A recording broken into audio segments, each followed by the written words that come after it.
Don't quit your job yet. Yes, I know how you might feel, especially if you had invested a lot of money into your pig farming business and also handing it over to somebody to take care of them, and the person seems to mismanage them. I know how it feels. Sometimes you feel like being on a farm yourself to do the work. Personally, in close to 5 years, I've been working closely with my mom. She's the one I've been trained to take care of my animals on my behalf. But sometimes when I get to the farm, I am not just happy with how the animals are looking, because it's not always that she's able to do what I wanted her to do. Sometimes I feel like she should feed the animals, especially the piglets. She should feed them 3 times a day, but she ends up feeding them twice a day. That doesn't mean that she's not doing well. She's doing well. Some of you reach out to me that you want to go into pig farm full time, even though you have a 9 to 5 job that you are pursuing, but you want to quit it and go into pig farming full time. I would say don't do that yet. For you to do that, there are some considerations you need to make before.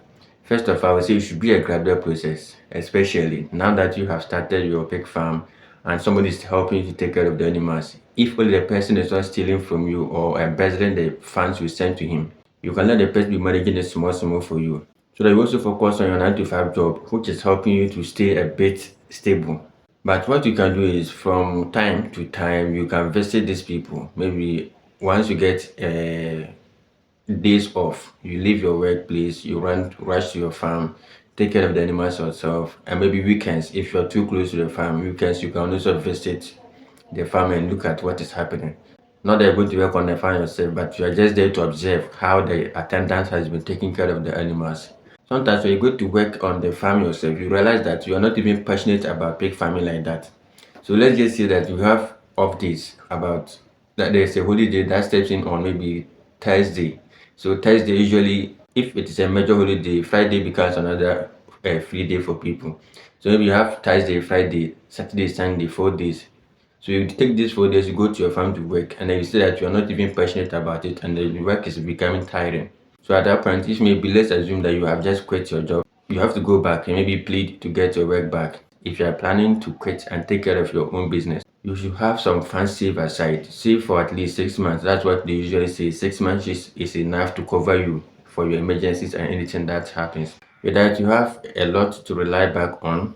But to quit altogether without planning for emergencies like that, pig farming to and livestock in general, they take time to mature. So if you don't also plan for this and you just quit your job all at once like that, it's no way to help. And also you have to be very passionate about this pig farming before you can quit your job, because it is not easy and it gets tougher. It is the passion and the reasons for starting the farm that will keep you motivated. So if profitability alone is what you are looking at, it will get to a point you've been demotivated. Anytime the market shakes, those who are not passionate always fall. So you have to be one of those who will be able to stand, and it is just the passion you have for what you're doing that will keep you in the business, but not the money. And also, if you want to also go into this full time, then you should also be thinking about processing. Processing the meat is what I also say you should consider. But selling live pigs alone will not give you enough money for you to live the life you want to live. So if let's just assume that you have been able to produce, we have something we call stagger production. That is, it's in a continuous form. Once this one is finishing, this one is starting. So we never get short of animals. In that sense, you can always slaughter animals maybe on a daily basis. You know that a day you're going to slaughter and serve 5 animals. So if that is the case and you have been able to work that production out, you'll be able to at least keep supplying your customers with the meat, and that one alone will bring you regular income on a daily basis. So that is something you should consider. But if you want to be selling live animals alone, going full time will be a bit difficult and a challenge for you, especially if you have not yet established contact and you don't have that kind of customer base to patronize your product. So it is always good you have a bit of savings set aside, and also once you go in, start small and also try to process, add value to it before you can quit your job. If you see that the amount you're making from your pig farming is equivalent to what you are already getting for your regular job, then maybe you can decide to switch it. I know how it feels. Sometimes you know that you have really invested a lot of money into the business, and you go there, how the animals are looking, you're not happy. The person who left the animal in care of, maybe feed animals twice a day, the person starts to feed animal once. They can decide to take the remaining or the surplus to another angle where they sell and they make money for themselves, which is something that is very, very common in livestock farming. People do sell the feed, especially the attendants. They do sell the feed and keep it to themselves. For now, I would say that we need to plan. Yes, we need to plan a lot about it. I really did not want to make this video, but it's a question that many have been getting from many of you. So you have to just plan about it, plan everything well, know that this is the kind of money you need to make so that you can live your normal and comfortable life. And you need to also ensure that you are very, very passionate about it and you really mean it, because pig farming, pigs are not that safe.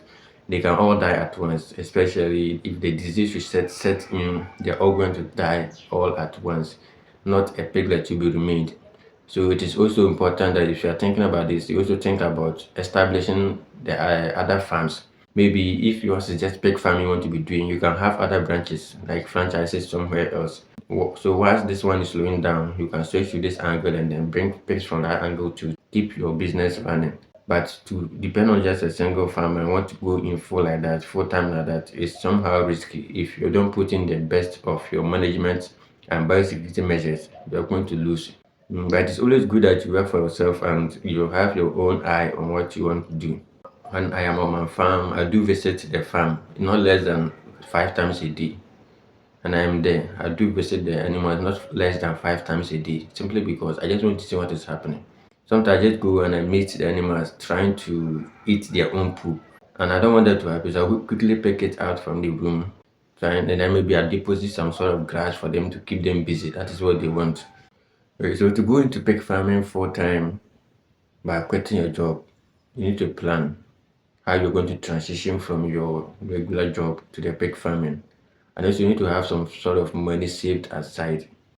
And you should also consider selling any value added product you want to, just ensure that you have it all planned out so that you also schedule your production well